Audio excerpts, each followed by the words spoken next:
the guys that approach me most, and unfortunately it's usually guys that approach me, but about the car, they you better edit that part out.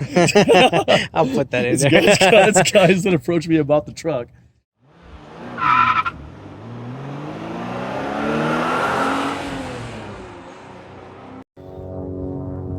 Alrighty, welcome back everybody to Automotive Anatomy. I'm here with Alain. Thank you so much for making time for us on this beautiful Sunday. So yeah, another Datsun 620. So tell us about it, man. How long have you had it for? I've had this truck just over 3.5 years now. I purchased it in Oregon off of the original owner. Mm-hmm. I can't remember who sent me the lead. I think it might have been Jeff Drew. I want to say it was Jeff, who was a friend of mine in the community, and I think he might have found it on Facebook and sent me the link, because at the time I had just sold my 1980 720, and I think Jeff sent me a link to this one, and it was, when I bought it, it was, as they say, it was bone stock, and it had a camper shell on it. Like literally nothing from the factory was changed. It was, a little bit, obviously it was a little bit higher than this. I only lowered it a little bit. Cranked the torsion bars and then lowering blocks in the back. Oh, let's see here. Yeah, so it was stock. It didn't have like really anything on it at all. It was right from the dealership with it had a Paris Valley camper shell on it, which is like a kind of like an iconic 70s camper shell that had like a door in the back. okay. So it was kind of clunky looking, but the first thing I noticed is the paint was really in good shape. So I was like, you know what, this thing is exactly what I was looking for, because when you go through like enough Datsuns, or if you go through enough classic cars, you kind of get an idea as to what you want to settle on. So I made a lot of mistakes in the beginning, like buying cars that either had rust or needed a lot of work to get them just roadworthy. Project cars, as they say. Like some people have a lot of time and they have their own garage to work on stuff, so they buy project cars. But for me, it's more about having a solid running car or truck that I can take to shows and kind of like one and done it, and not have to worry, not have to wrench on it too much. So it was exactly what I was looking for in terms of like having all original paint with no rust. So it's not as polished as I would like it to be right now. I'm still getting ready for JCCS.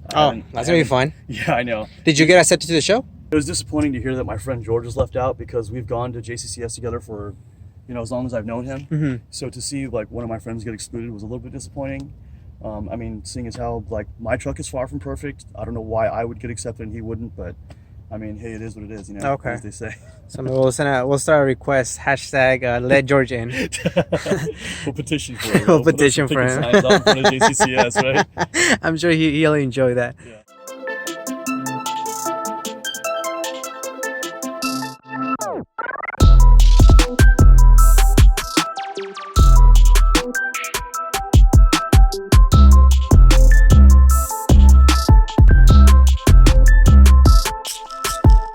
Window is it's called a Levan flex through window. The brand is Levan, and it was an accessory that was produced in the 70s. And from what I've learned from a lot of the old school mini truck guys, it was an accessory that was sold from the 70s through about the late 80s. Okay. They're not available anymore. You can still get them, like if you're lucky, you can stumble on them in a junkyard. Or This little thing right here, is that actual functional vent? this. You're not a Datsun guy, are you? This is just it's an air vent. It just allows the air. So it is functional. Air, yeah, of course. Air to flow through the cabin. It's stock. Okay. And for those of you who don't know Datsun pickup trucks, or 620s in particular, this air vent will always indicate that it's a 1975 or older, so that if you're looking to buy a Datsun 620, if it has this vent right here, then you know that it's going to be smog exempt in California. I know in a lot of states, like smog really isn't an issue, but out here it definitely is a bigger issue. Clean Air Act. So if it has this vent right here, then it's a dead giveaway that it's going to be smog exempt. Yeah, you won't have to worry about it. If it's missing this, then it's going to be a 76 to 79. Oh, so why specifically a 620? Was it because of the shape of the car, or because I know you said you had a 720, right? Yeah, I had a 720. This is actually my third 620. I had the one I had right before this was, oddly enough, it was the same color. Which is what's the name of the color? The name of the color, it goes by a couple different names depending on who you ask, or what the color code says, the numerical code under the hood. It's either going to be Safari Gold or Butterscotch. You know, people call it mustard or whatever you want to call it. As long as people don't call it yellow. I don't know. I just I don't like yellow myself. Okay. So if someone says yellow, it kind of like bugs me out a little bit. I mean, I guess in a way it is kind of yellow, but I prefer when it's just gold. I like the gold sounds better than No, yeah, definitely. than yellow. Yeah, it's closer to gold than it is to yellow, I think so. I hope so. So for the interior, I didn't really do much in terms of modification. If you look inside, you know, George's or Freddie's truck, they got a lot of really great stuff going on. Freddie went with the skillered door panels. Mine, I left pretty much all original. The upholstery is like the first thing people ask me about. It's one of the last things that, I'm not one of the last things, but it's obviously the last thing that I've gotten around to, because I don't personally like this upholstery, but everyone who sees it always has something, you know, good to say about it. Okay. It was just the upholstery that was in there that the original owner had in. I think he probably took the drapes right off my grandmother's house and upholstered the bench seat with it. It's like a flower power pattern. If you have a look over on this side at the door panels, those door panels are actually being reproduced now, but these are original JDM door panels. On the JDM ones, this motif is it's in reverse. I think on the U.S. market ones, this goes this way, and then there's no chrome trim. I mean, they may have had chrome trim on the king cabs. I'm not sure. Maybe, you know, someone who has a king cab might know better. But this one is these panels are from Japan. I got them off Datsun a few years back. But now they're being reproduced in Thailand, which is pretty cool. So they're available to everybody. Oh, okay. Yeah. It's, you know, it's tough on these things because they're made out of like this like really thin particle board that pretty much just turns into dust if you sneeze on it. Oh, okay. You know what I mean? So you don't mind if they're being repped? I mean, are you one of those individuals who like, okay, more power to them? I know it's a replica, but at least Oh man, it no. allows them to be on the streets more? No, man, I'm all about people having what's available out there. You know, the more people that have access to cool parts, I think it's better for the community. You know what I mean? Mhm. Like, I don't know. There's some people out there that are just like, no, I want to be the only one that has it. Right. But, hey, man, you know, if it's available and you can get it, you know, by all means, get it and put it on your truck. You know, make it your own. That's cool. Make it cool. Make it fun. Yeah, definitely. One of the more sought out Pieces? accessories is the tachometer. Those were, I mean, they didn't seem like they started to get rare until the last few years. But now it's one of those pieces that everybody wants to have for their 620.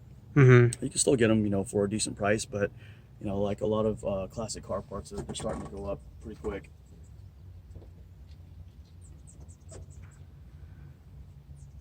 And then you were telling me something about the radio? Oh yeah, the radio is original Kenwood shaft style radio. It's from the 80s, and I put that in there. It used to have a Datsun delete plate there, but I put the old school stereo in just to kind of give it a little old school swag.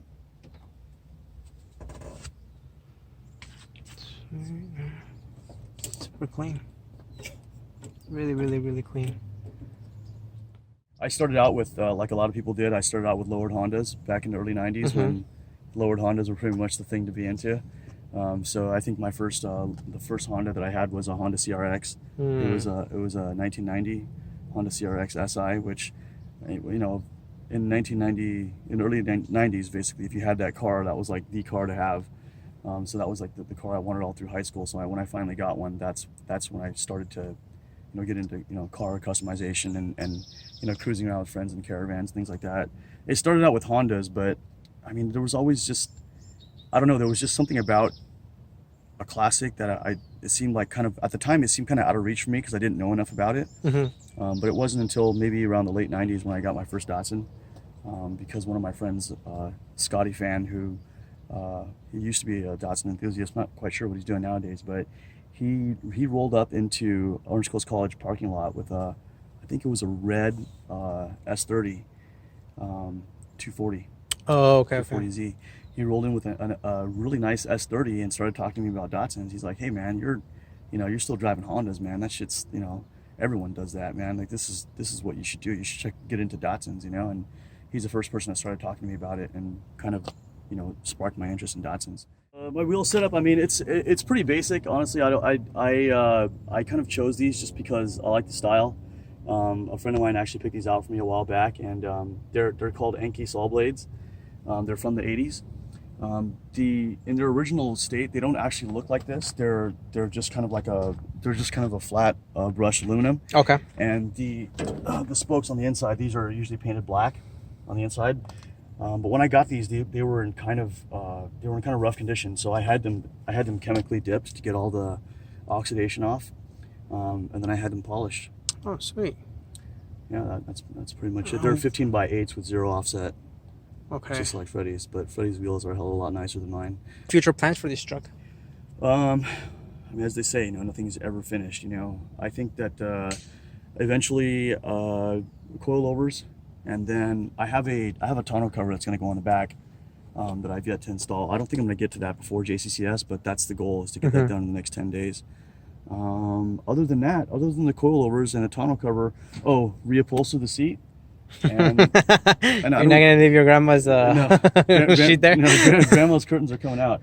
After the coilovers and the tonneau cover, not much else, man. I'm pretty much gonna leave it the way it is. I think that's kind of the appeal, is that I kept it mostly original, and hopefully, people see that and appreciate it. It's a labor of love, and it's almost like having a relationship with a really beautiful girl, honestly, because you have so much love and time goes into it, and they tend to stay more faithful than girls do. You think? Yeah, pretty much. That's funny. And the difference is, when you sell your classic, you might get a chunk of change, but when you break up with a girl, all you end up is with heartbreak. You know what I mean? Yeah. Wouldn't it be nice to end up with some money after your girl leaves you?